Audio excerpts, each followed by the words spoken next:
Hello बच्चों, आप सभी का स्वागत है मेरे यूट्यूब चैनल आकाश मैथ्स क्लासेस में।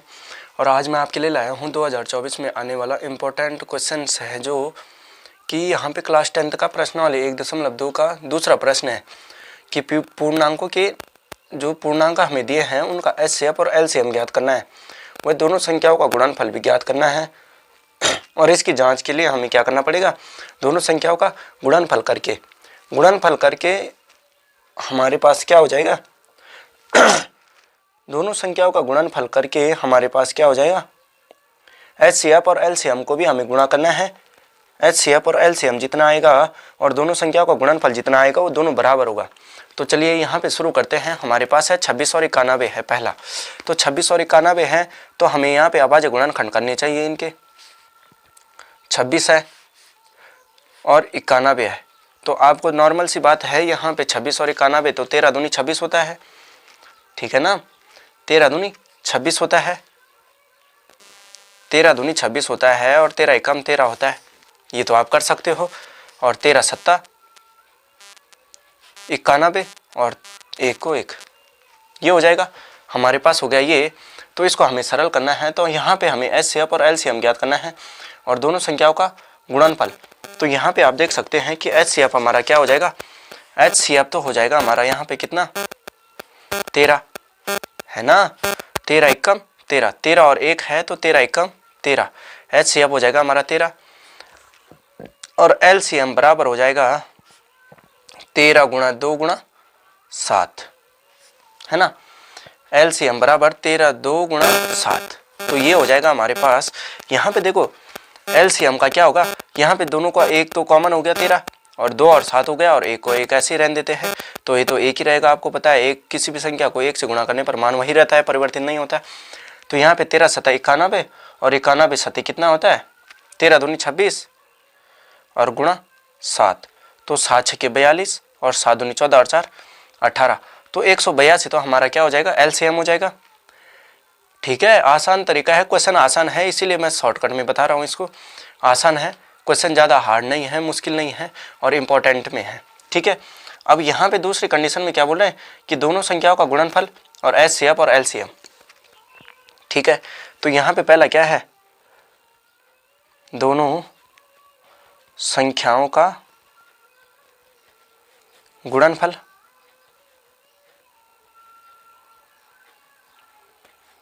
और दूसरा क्या है, एचसीएफ गुणा एलसीएम।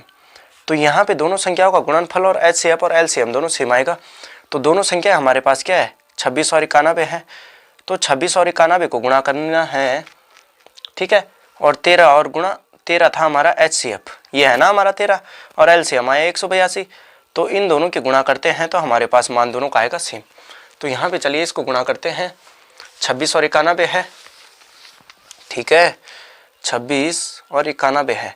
तो चलिए शॉर्ट तरीके से करते हैं, 26 से कम 26 को 6 हासिल 2 और हासिल बचा 2 और 26 नमा कितना होता है, 6 नमा 54 को 4 और 9 दूनी 18 और 5 23 23 और प्लस 2, तो कितना हो जाएगा 2 3 6, है ना। 23 66 हो जाएगा हमारे पास, ये हो जाएगा हमारे पास 23 66 हो जाएगा, ये है ना। संख्याओं का गुणनफल 23 66 हो जाएगा, 23 66, और यही मान हमारा यहाँ पे भी आएगा, 13 दूनी 26 और 13 पंजे 65, 13 छक्का 78, 13 सत्ता और 13 अट्ठा 104 में 2 जोड़ेंगे तो 106 हासिल 10 और 13 एकम 13 और 10 23, आ गया ना दोनों का मान सेम। तो यहाँ पे हमें एचसीएफ तो हमारा हो गया 13 और एलसीएम हो गया हमारा 182। अब यहाँ पे हमने 26 और 91 का हमने किस प्रकार किया, 26 था अभाज्य गुणनखंड किया, 91 था तो 13 दूनी 26 और 2 एकम 2 और 13 सत्ता 91 और 7 एकम 7, ये था हमारे पास दोनों का कॉमन सा, ठीक है। ये हो गया हमारा पहला प्रश्न। यहाँ पे इस प्रश्न के अनुसार दूसरा प्रश्न भी पूछा जा सकता है। अब यहाँ पे पहला था, अब यहाँ पे दूसरा लेके चलते हैं। दूसरा हमारे पास है 510 और 92 है, ठीक है। तो हम 510 और 92 का दोनों का अभाज्य गुणनखंड करते हैं, क्योंकि आपको लगता है समझ में नहीं आया। तो 510 है, 2 से करते हैं, 0 है, 2 दूनी 4, 2 पंजे 10 और 2 पंजे 10। कैसे हुआ? हो गया, आपको पता है 5 पंजे 25 और 5 एकम 5। ठीक है ना? या हमारे पास हो गया इतना, और 3 से जाता है 3 एकम 3, 3 7 21 और 17 एकम 17। ठीक है, तो 2 गुणा 3 गुणा 17 गुणा 5, ये हो गया हमारा इसका अभाज्य गुणनखंड। 2 गुणा 5 गुणा 2 गुणा 5 गुणा 3 गुणा 17, ये हो गया हमारे पास इसका। और दूसरा है हमारे पास 92, 92 है।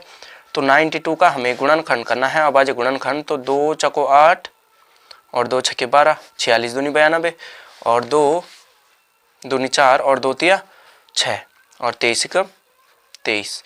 तो ये हो जाएगा हमारे पास 2 गुणा 2 गुणा 23, 2 23 दूनी 46 दूनी 92, ये हो जाएगा हमारे पास इतना। 23 दूनी 46 और 46 92, ये हो गया। अब यहाँ पे HCF हमारा कितना हो जाएगा? HCF हो जाएगा हमारा 2, क्योंकि यहाँ पे HCF हमारा कितना हो गया? 2 हो गया ना, ये नॉर्मल सा एक पद यही तो है। तो HCF हम यहीं पे लिख देते हैं, HCF बराबर हो जाएगा 2 और LCM बराबर कितना हो जाएगा? LCM बराबर हो जाएगा 2 गुणा 3 गुणा 5 गुणा 17 गुणा 23, है ना? 2 गुणा 2, 1 2 ये 1 2 ये, और बाकी जो सारे यहाँ पे जोड़ा बचा उसका 1 लिख दिया, बाकी जो है उन सबका लिख दिया। 5 गुणा 3 गुणा 23 गुणा 17, 2 गुणा 2 3 5 17 और 23, 3 5 17 और 23। तो इसका हम गुणा करते हैं तो हमारे पास आता है कितना? 23,460। कैसे आएगा? यहाँ पे लिखता हूँ मैं 23,460। ठीक है, और दोनों संख्याओं का गुणनफल LCM आ गया हमारा इतना, और यहाँ पे लिखते हैं हम दोनों संख्याओं का गुणनफल का गुणनफल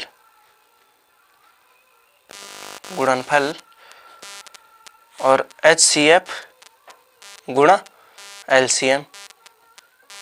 ठीक है, तो इसको हम सरल करते हैं। पहले हमारे पास था 2 गुणा 2 गुणा 2 गुणा 5 गुणा 3 गुणा 17 गुणा 23, यही होगा ना? 2 गुणा 2 गुणा 5 गुणा 3 गुणा 23 गुणा 17, तो 2 दूनी 4 पंजे 20 और 17 तिया 51 गुणा 23। अब ये हो गया हमारा कितना? 51 दूनी कितना होता है? मैंने पहले भी बताया है कि 0 को 0, 2 एकम 2 और 2 पंजे 10, है ना? यही तो होगा। 0 को 0, ये होगा ना हमारा, 0 लिख दिया। तो 51 दूनी 102 होता है, 2 दूनी 2 एकम 2 और 2 पंजे 10, गुणा कितना हो जाएगा? 23। तो 23 0 को 0 और 23 दूनी 46 को 46 और 23 एकम 23, 23,460 आ गया हमारा 23,460। अब दोनों संख्याओं का गुणनफल है, तो दोनों संख्याओं का गुणनफल क्या है हमारे पास? 510 और 92। ठीक है, 510 और 92 हैं, तो इसको हम गुणा करते हैं। और HCF कितना आया? LCM आया हमारा 23,460 गुणा 2। तो चलो इसको पहले सरल कर देते हैं, आसान सा है। 2 0 को 0, 2 छके 12, 2 चको 8 और 1 9 और 2 तिया 6 और 2 दूनी 4, 46,920, ये आ गया हमारा 46,920। अब यहाँ पे 510 और 92 को गुणा करते हैं, 92 से गुणा करते हैं। 2 0 को 0, 2 एकम 2, 2 पंजे 10, 9 0 को 0 और 9 एकम 9 और 9 पंजे 45। तो आ गया ना, ये 0 को 0, 2 को 2, 9 को 9, 6 को 6, 4 को 4, 5 और 1 6 हो गया ना, 46,920। तो दोनों मान सही आ गए ना, 46,920 ये भी और 46,920 ये भी। ठीक है, तो ये हो जाएगा हमारा दोनों का।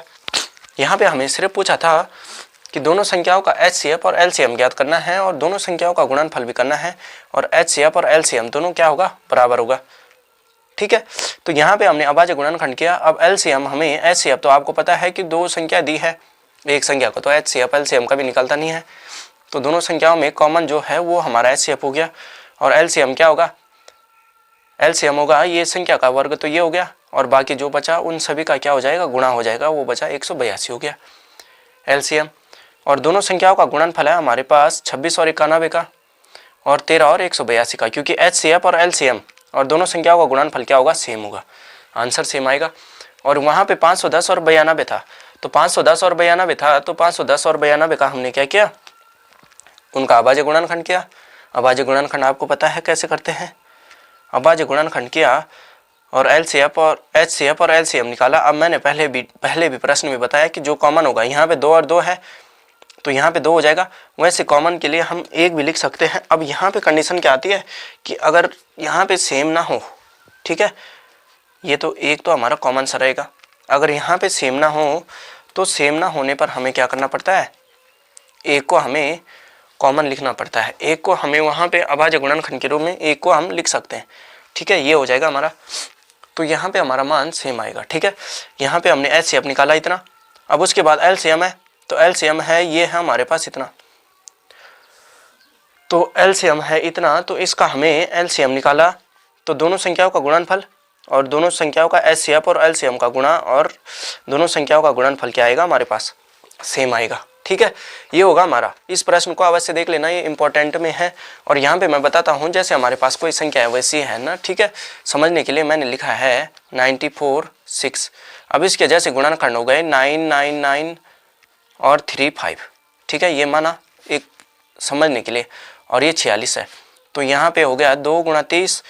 अब यहाँ पे 1 आता है एंड में, तो यहाँ पे आप देख सकते हैं कि यहाँ पे भी कॉमन नहीं है, यहाँ पे भी कॉमन नहीं है, 3 का भी नीचे नहीं है, ऊपर भी नहीं है, तो हम क्या करें, जो हमारे पास ये 1 है यही हमारा क्या कहलाता है, हाईएस्ट कॉमन फैक्टर 1 कहलाता है हमारा। अब देखो एचसीएफ किसे बोलते हैं कि दी गई संख्या, वह दी गई संख्या का छोटा से छोटा रूप, जो कि दी गई संख्याओं को, एचसीएफ का मतलब कि दी गई संख्या का वह छोटा से छोटा रूप, एचसीएफ क्या कहलाएगा कि दी गई संख्याओं का वह छोटा से छोटा रूप जो पूर्ण रूप से उन्हें विभाजित कर दे। जैसे कि देखो 13 दूनी 26, 13 सताई 91, ये कहलाएगा हमारा एचसीएफ। और एलसीएम क्या कहलाएगा कि दी गई संख्याओं का वह बड़ा सा बड़ा महत्तम रूप, जो कि क्या बोलते हैं, लघुतम रूप, जो कि दी गई संख्याओं से पूर्ण विभाजित हो। अब 26 को हम 182 से भाग देते हैं तो पूर्ण विभाजित होता है, और 91 दूनी होता है 182, है ना, ठीक है। और 26 कितना होगा, 6 बार चला जाएगा, 6 नहीं 7 बार चला जाएगा, 7 6 42 को 2, 7 दूनी 14 और 4 18, 7 बार ये चला जाएगा। तो एचसीएफ और एलसीएम यह होता है। आशा करता हूँ बच्चों आपको ये प्रश्न समझ में आया होगा, कृपया इसे अवश्य देखें और मेरे चैनल को लाइक शेयर एंड सब्सक्राइब करना मत भूलिएगा, और अपने दोस्तों के साथ भी शेयर करना मत भूलिएगा। और जहाँ पे समझ में ना आया हो कमेंट करके अवश्य पूछ सकते हैं। चलिए आज के लिए इतना ही, धन्यवाद।